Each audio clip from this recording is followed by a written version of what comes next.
Hi everyone, my name is Melissa Render and I'm the VP of Exploration at Found Gold. Today I am sharing a video with you and more of a walkthrough our leapfrog model with a focus on the K2 zone to provide more context around the geology, the geometries of the mineralization, and essentially the extents of the drilling completed there to date, and also showcase some of our highlight intervals that we've recently press released. To start, I thought it would be helpful to look at the project as a whole to get your bearings. Here I've got the entire Queensway property package just with gold in rock samples, so grab samples and drill core plotted that are above 1 gram per ton gold. So you can see here how they really light up these two trends, the one in the west being the Appleton fault zone, and here in the east is the JBP. Off to the very far west, this is the Dog Bay line, which is another major suture zone, and in the east is the Grub line. Both of these are major sutures that formed during the closure of the Iapetus Ocean. Here I will now zoom into the area of interest, which is this segment of the Appleton fault zone. This is where majority of the discoveries have been made to date, and where we'll take a closer look at K2 zone. So I'm just going to turn off some of the rock chip samples here and drill core samples and start zooming into that location of the Appleton. Here you can see Gander Lake and Gander River, and the blue being the property boundaries, and the orange line here is the Trans-Canada Highway.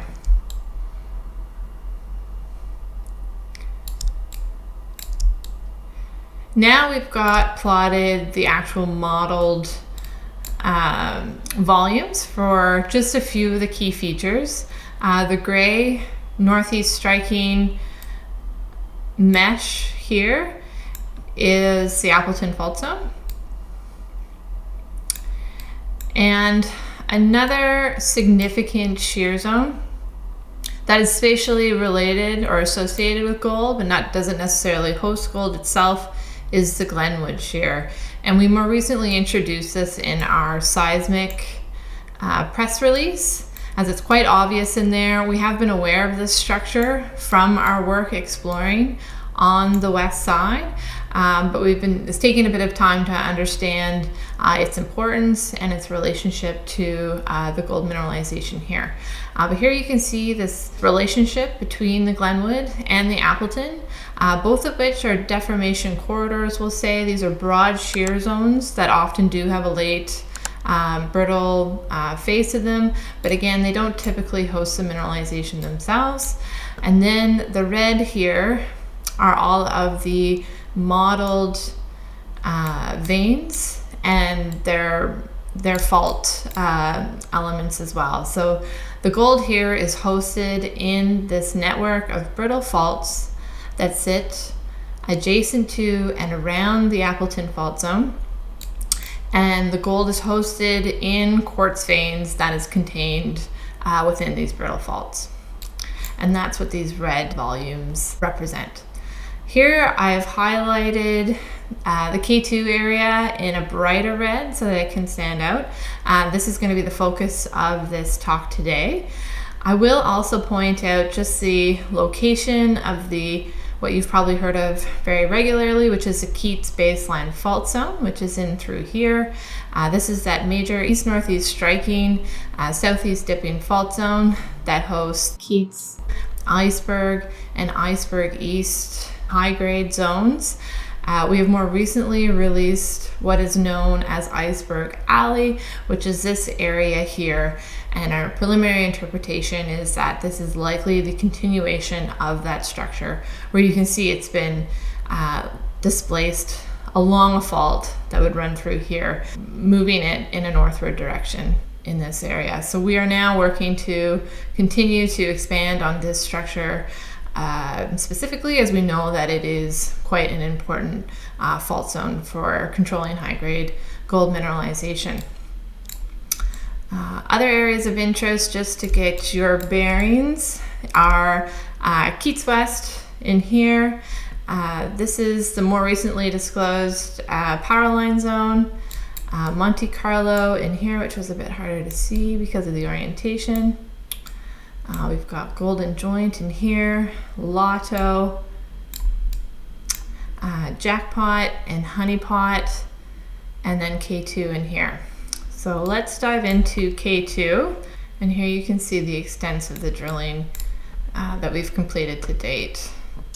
So zooming into K2, as you can see, it's an interesting structural position. It's located on the west side of the Appleton Fault Zone that you can see here. But it's kind of wedged between, or sitting in this wedge between the Glenwood Shear, which is this structure here, that dips back to the east towards the Appleton, and the Appleton itself. So it's sitting within that corridor. So it's quite interesting. And as I rotate the view, you can get a sense for its pretty shallow dip, where it's dipping off to somewhat the southeast, but quite similar to Keats West, where we see on the west side of the fault more of these lower angle structures, which might represent thrust faults, are on the west side of the Appleton. It's quite an extensive damage zone. So the main structure itself, which we call K2, and I guess stepping back, this area was originally known as Zone 36. It was an area of mineralization that was exposed in trenching, which turned out to be one of these cross structures. At the time, we had just targeted the cross structures here, but didn't recognize the bigger master fault, we'll call it, being the K2 structure itself. Through continued work, exploring in this area, we then tagged into the main K2 fault here, which is marked by the red polygons that you can see here, which forms quite an extensive network of gold-bearing veins in, again, one of these kind of brittle deformation corridors. Of course, within this structure, there are localized domains of high-grade gold. That's what a lot of the more recent work has been going into understanding and expanding on. I can load those a bit. Again, it's hard to see the entire domain just because of the number of stacked veins throughout this structure. But through continued exploration, we have been expanding on the high grade within the K2. Somewhat like Keats West, we do get these very broad panels of low grade mineralization, and then within there, upgraded regions, typically where we have influence of these cross structures interacting with the main K2 fault itself. The purple area is what's become known as the stibnite veins. It's the first place, I would say, in our exploration where we found massive stibnite associated with the gold mineralization. Again, still occurring within the same style of veins, but in fairly large quantities within the K2 fault. So this is quite a unique situation, and something that is quite curious for us because of its relationship to mineralization at Fosterville. I'm going to now highlight the locations of just a few of the highlight holes from this more recent K2 press release, just to give you a bit of a sense to where those are located, and then maybe we can flip this into a cross-section view, which might help provide a different vantage point for understanding this area. So now I just have on just a few of the highlights. I didn't include all of them from this release just because it is quite a bit. You can see we often have to drill in a variety of orientations. to get a sense for all the different structural orientations. There is the main overriding kind of southeast dipping structure where we typically try to hit that at more normal angles, but sometimes we do need to fan out to pick up on some of these other orientations. So I'll start with 1647. It's situated here, targeting through the Appleton itself and then into the main K2 structure. So this hole is interesting because we do go through a series of mineralized structures. One orientation to be familiar with is the one that's sitting here right in the hanging wall to the Appleton. It more or less parallels it, and then coming through into the master K2 fault down through here. 1647, we had highlight interval of nearly 28 grams over 2.7 meters. That would have been coming through this part of this hanging wall vein and then into the K2 master structure itself, where we hit about 3.2 grams per ton gold over 14 meters. Several of the highlight intervals are coming also from this portion of the K2 fault. I'm just going to do a slice through it here. And you may have seen similar relationships when looking at the cross sections for Keats West, where we're getting these broad structural corridors or fault zones, these cross-cutting structures, as you can see here, and it looks like we've had potentially thin mineral displacement along them that perhaps have offset the main K2 structure. So sometimes when we're drilling, we'll go through several panels or thick panels of mineralization. One example would be here in 1986, where we had 16 grams over 2.5 meters, but more impressively, nearly 18 grams per ton over 13.5 meters. So as you can see, we do get some pretty significant grades. We also have in through here, 1883, graded about 14.5 grams per ton over 4.5 meters. And then if I just scroll through, I'm just looking for a hole 1997, which had an impressive 1.2 grams over 47 meters. So that just gives you a sense for the thicknesses that we are getting in K2.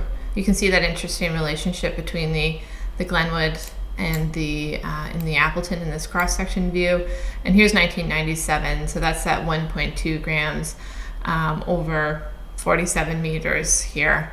So coming through quite a nice thick portion of the K2 fault itself. So it's a bit to wrap your head around. As you can see, it is structurally complex, but that is quite important for concentrating gold, is having this number of structures interacting with one another, the extent of this damage zone. I should also point out, because of the shallow dipping nature of K2, we're able to explore this with limited meters. Most of it is so far quite close to surface. Again, the mineralization starts at surface. We spent quite a bit of effort kind of in this region of K2 where it comes to surface to expand this particularly high-grade segment of it back to surface, as you can see here. But the deepest drilling through here, as we continue to track it towards the south, is still well within that 250 to 300 meters vertical, and majority of this work in here would be, above 100 to 150 meters vertical. Yeah, so an exciting new discovery for us. The west side of the Appleton is quite intriguing, and as we continue to do more work, you can see some of the grid orientations here, which led to several of these discoveries, sweeping across the west side of the Appleton, have tagged into a number of structures, and many of which we haven't yet targeted directly. So that will be something we're looking at this year, is now that we've completed this sweeping grid pattern, revisiting, now that we have the assays back, several of these structures that are running in gold and doing more targeted follow-up to figure out what these might represent and if there's more to these intercepts than what our current broad space drilling has identified. So I'll leave you with that. Thank you for tuning in. I hope that was helpful. And I'll just leave you with this kind of zoomed out image just so you can get reoriented here once again. And there we are. Thank you very much.